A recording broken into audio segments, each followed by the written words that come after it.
moment, Iran is once again the center of global attention. Not only is the entire Middle East, but the entire world is on edge. From the violence of military strikes and the death of both civilians and military personnel, to the political upheaval in Iran and the economic and military implications for the rest of the world, Iran, or Persia, as many anti-regime activists refer to the country, is going through profound changes. Changes that could ripple through events for years to come. Inside Iran, even before the American and Israeli attacks, dissidents and ordinary people, fed up with the hardline Islamic regime, took to the streets in hope that the much-hated theocracy might be ousted. Throughout much of the winter, Iranian security troops gunned down an estimated 30,000 anti-government protesters nationwide. So, to the people in the streets, the regime was beginning to show signs of weakness and maybe death. But before all these world-shaking events began,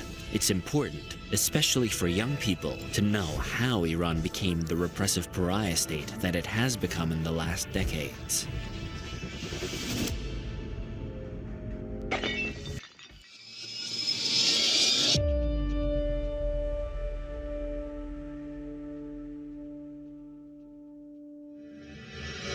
To understand what is happening in Iran and the repressive state that it is, we've got to go back almost 50 years to the man who began and built the system that still rules Iran today. In both Iran and the West, he's known as a religious fanatic. In Iran, that was a good thing. Outside Iran, not so much. Like most would-be dictators, he promised justice, liberation, and freedom based on a harsh interpretation of the Quran. For many Western-looking, more secular Iranians of the time and since, Khomeini's promises were a lot like the slogans of Orwell's 1984, hypocritical doublespeak like "freedom is slavery." And while the liberation that Khomeini promised, which did include kicking out many despised foreign companies to be sure, meant liberation from the evil and depraved ideas of Western culture, and epitomized by the Great Satan, the United States, and the Lesser Satan, Israel. Except in most cases, the promised freedom and liberation came in the afterlife, not on Earth, where Allah and the regime expected people to obey. The man who sparked the Iranian Revolution of 1979 was Ruhollah Khomeini. His name literally means Ruhollah from Khomein, a small town about 200 miles south of Tehran. Ruhollah's father was a cleric, known for defending the weak from the strong, and was killed in 1903, 1 year after the birth of his son, likely an assassin paid by powerful local political and economic interests. Even without his father, his extended family and clan were known for their strict adherence to religious law and beliefs. When he became a teen, Ruhollah was sent to the Shiite Muslim holy city of Qom to seminaries where he studied Islamic law, theology, and philosophy. Within a short time, Khomeini developed a reputation for a strict interpretation of Islamic scripture and early writings that was bordering on fanaticism by the time he was 20. Over time, Khomeini developed a series of ideas named Velayati Faqih, the guardianship of the Islamic jurist. The cornerstone of Khomeini's doctrine was that Islamic clerics, in this case Shiite clerics, should rule society directly, as they understood the holy writings, sayings, and traditions better than anyone. It was only logical to Khomeini that since God is perfection,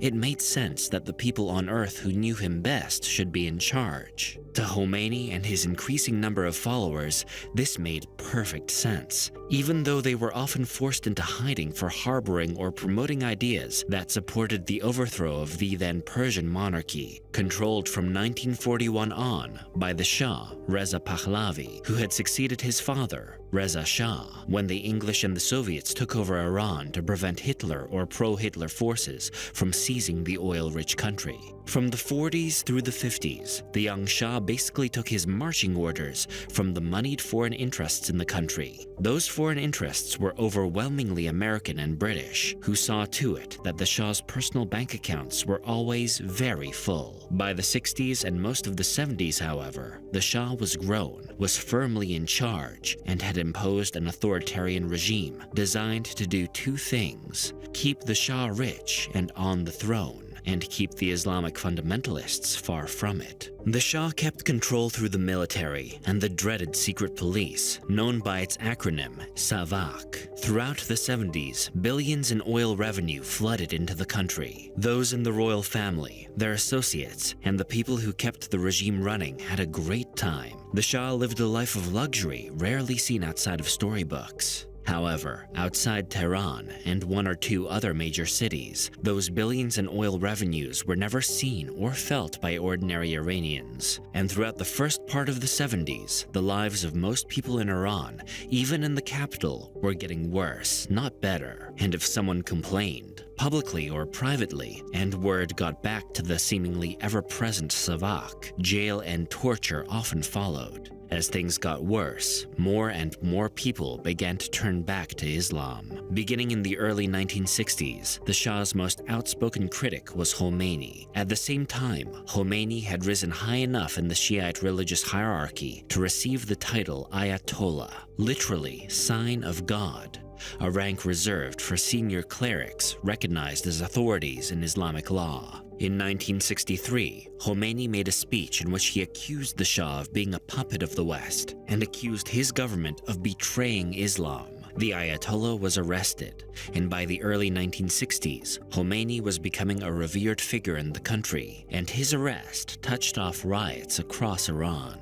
After a couple of months in jail and a few in house arrest, Khomeini was formally exiled from the country by the Shah's government, eventually spending 15 years in exile, mostly in Turkey and Iraq. In France, Khomeini organized a sort of Islamic shadow government in the hope that someday he and his growing fundamentalist Islamic movement would take power in Iran and usher in, like all despots dream of, a new golden age of Islam. He also recorded sermons and speeches on cassette, which were duplicated by thousands of supporters not only in France, but inside Iran. Things got much worse in Iran in the late 70s. The Shah's government was increasingly resented. The lavish and secular lifestyle of the Shah, his family, and cronies angered most Iranians, from the most religious to the least.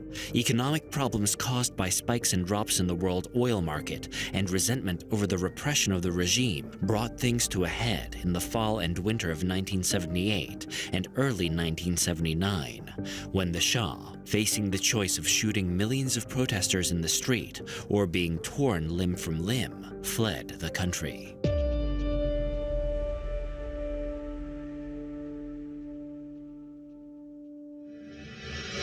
2 weeks after the Shah fled Iran, Khomeini returned to Iran for the first time since 1964. From the moment he appeared in his black and white robes and turban, with his incredibly intense glare which never seemed to change, Iranians went wild. Millions of people poured into the streets to greet him or cheer his arrival. With the Shah gone and the holiest of all Shiite holy men in charge of the country, things would get much better soon, but they didn't. They got worse. In a few short months, moderate factions, whether moderate Islamic factions or secular, were sidelined, imprisoned, or eliminated. Throughout the country, revolutionary courts were established based on Shiite Islamic tradition. In Iran, the Dark Ages had returned. Trials often lasted minutes. In the first weeks, months, and years of the regime, being in front of a revolutionary court was like returning to the darkest moments of medieval religious history. Evidence mattered very little. Whether or not a person was a criminal or an enemy of the state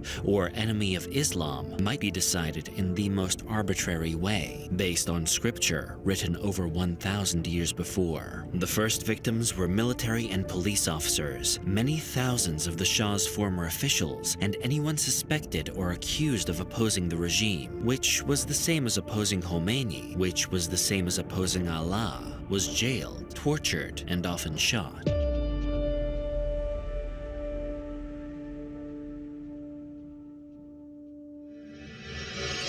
There was no period of heavenly peace in Iran after Khomeini's revolution. Firstly, opponents, both real and imagined, were arrested, publicly executed, or disappeared. One of the things that many older and more Western-looking Iranians do remember with some fondness about the Shah's regime is that under Shah, Iran became the most free country for women in the Middle East. Liberal attitudes towards women were popular in many cities, but despised by the conservative countryside and Islamic hardline clerics like the Ayatollah. Within weeks, Iranian women virtually disappeared from public life. Strict dress codes, which have loosened to a degree over time, were imposed, and men and women began to live in separate existences, especially in public. Professors, especially those who had studied in Europe or America, were removed from their jobs. The lucky ones got jobs as clerks at relatives' shops or a job sweeping streets. Many thousands more were arrested,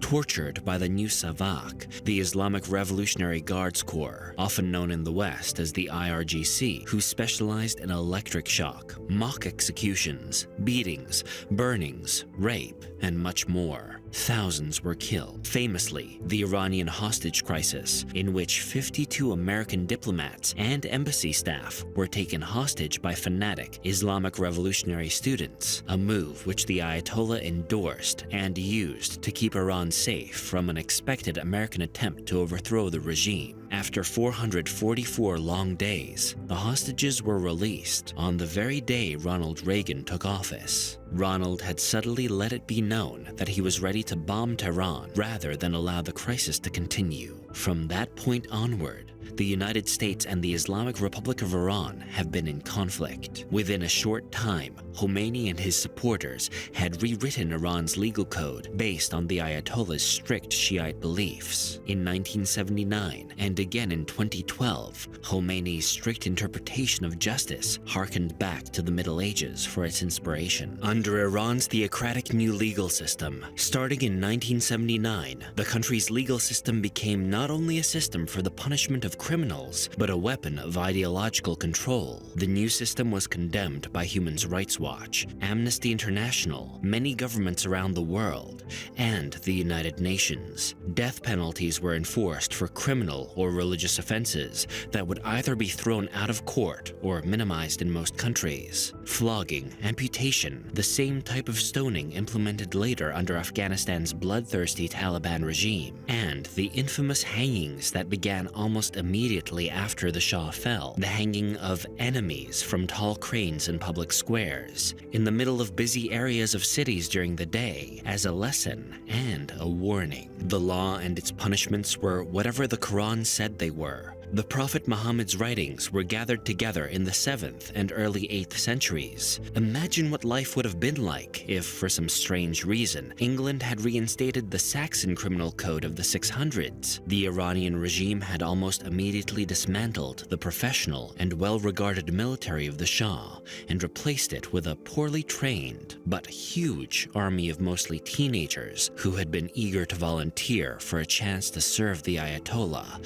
and God by either winning the war or dying as a martyr. The Iranians became infamous for launching human wave attacks, sending thousands of poorly trained troops directly at the enemy in the hope of overwhelming them and breaking through their defenses. These attacks were also used to clear minefields, another job which ensured a quick martyrdom. Teenagers often wore plastic keys around their necks, symbols of the keys to the gates of heaven that would be unlocked for them when they were martyred for Islam. The war went on for 8 years. An estimated 500,000 Iranians were killed during the war, for no gain on either side.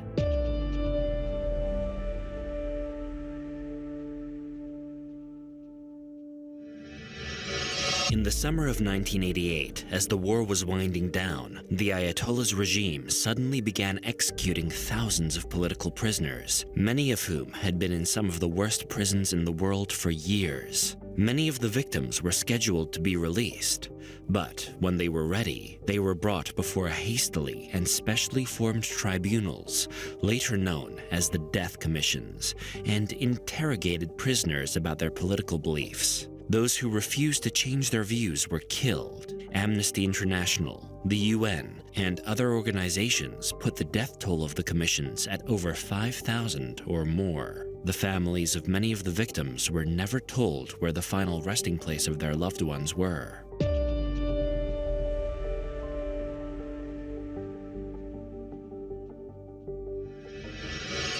By the end of the war, all political parties were banned. Newspapers were shut down, except for those which were published by the regime. Activists of any kind, not only political, but environmental for example, were arrested, often tortured, and sometimes killed. Any criticism of how things were was taken as a criticism of Khomeini and Islam.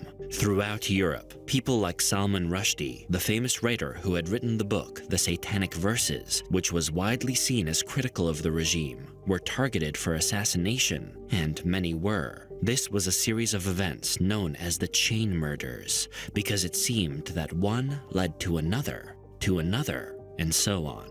Within Iran, Khomeini's regime and religious thought police enforced strict dress and behavior codes. Those caught in some minor public infraction were often whipped, in public, without trial. By 1989, when the Ayatollah died, Iran was broke from the war with Iraq. Morale was horrible. Khomeini wanted to continue the war, but was convinced that ending the conflict might be the only way to save his government. When he died, Khomeini was a doddering old man who was out of touch even with the reality that he himself had largely created. Millions attended his funeral in Lebanon, the West Bank, and Gaza, along with other groups in Yemen. Millions more grieved because Iran and Khomeini had helped to create a fundamentalist Shiite network of terrorists and terrorist militias that, until very recently, were influential players in Middle East politics. Today, with Khomeini's chosen successor, Ayatollah Ali Khamenei's death, under American and Israeli bombs, and much of its military neutralized, and millions of angry Iranians on the streets, Khomeini's regime may just end up like the Shah's.